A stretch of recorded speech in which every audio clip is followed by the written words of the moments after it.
One other here that we have coming up now, I believe, is going to be Pattie Dilly, who has her own lived experience, her own journey that she is going to tell you about that was incredible.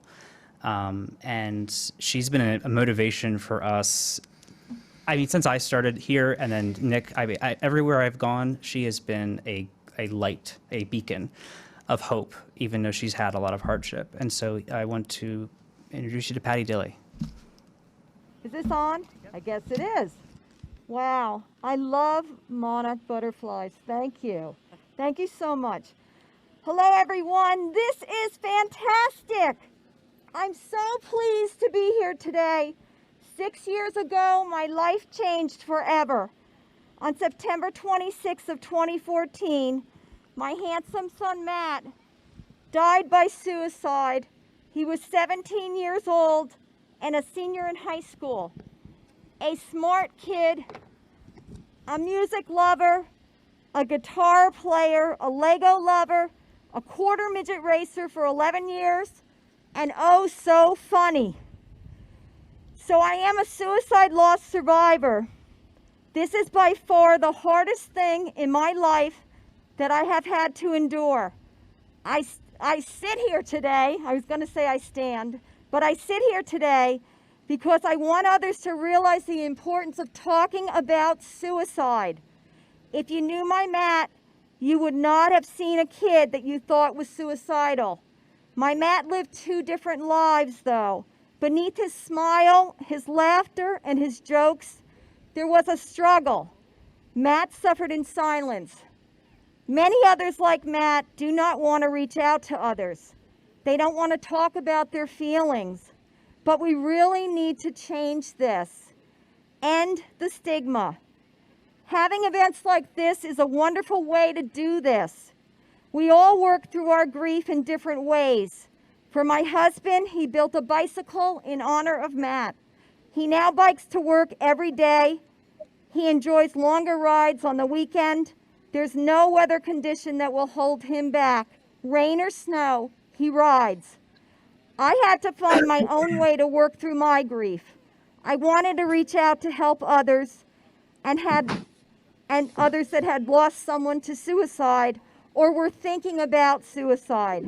So I educated myself about suicide and I started volunteering. I attend support groups, I went to grief counseling, and I go to individual counseling. I joined the Suicide Prevention Task Force in my county, and I joined many other groups. No one is immune to suicide. When a person dies by suicide, they are in unbearable pain. They want to end their pain. They don't want to hurt others, but I know they do. During my grief journey, someone told me about the Peyton Heart Project. I'm going to hold up a heart.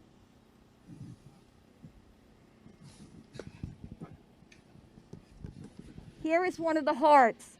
And this I'm very involved in, and I make lots of them. And they're over at the table where they have those beautiful cookies that were designed. This one says, "We have the strength to face any challenge." And I believe that. Each heart has a tag, and that's an uplifting message of hope. As soon as I saw a heart, I knew I had to get involved.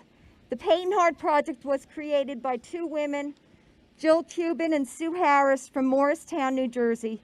It was inspired by several stories, including that of a 13-year-old named Peyton James, who died by suicide in October of 2014.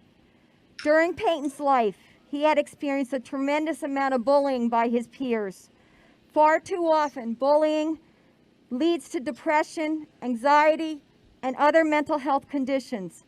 Sometimes this increases the likelihood of suicide. The Peyton Heart Project's mission is to help raise global awareness about suicide and bullying and to help end the stigma surrounding mental health issues. These hearts have been left in 65 other countries, and they fit in all the states. These hearts are left in places for people to find. They are messages of kindness and hope.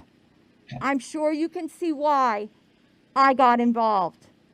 I feel that suicide is preventable. So what can we do?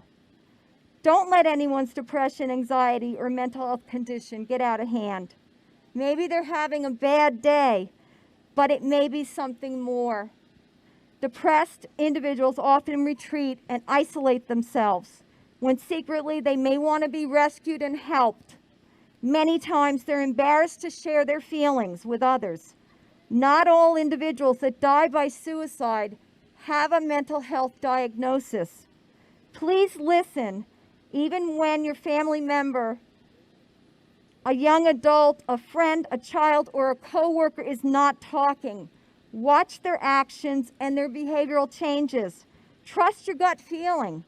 If you think something's wrong, there may be clues and warning signs.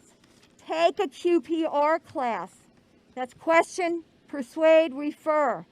These are offered free through Bucks and Montgomery County Suicide Prevention Task Force. If a person talks about suicide, please take it seriously. Asking someone directly about their suicidal intent can lower anxiety and open up communication. It's a myth that talking about suicide will put the idea in someone's head. Having a conversation about suicide is imperative. Giving someone a heart from the Peyton Heart Project is the perfect way to start a conversation. We all struggle at times, and no one should struggle and suffer in silence. Many of us are suffering from depression, anxiety, and other mental health conditions. I thought growing up with an Italian mom that it was normal to be worried. I then realized, I now know I suffered from anxiety, and it did escalate when I lost my mat. I also have PTSD as well. Let's work to take away the stigma and start talking about mental health.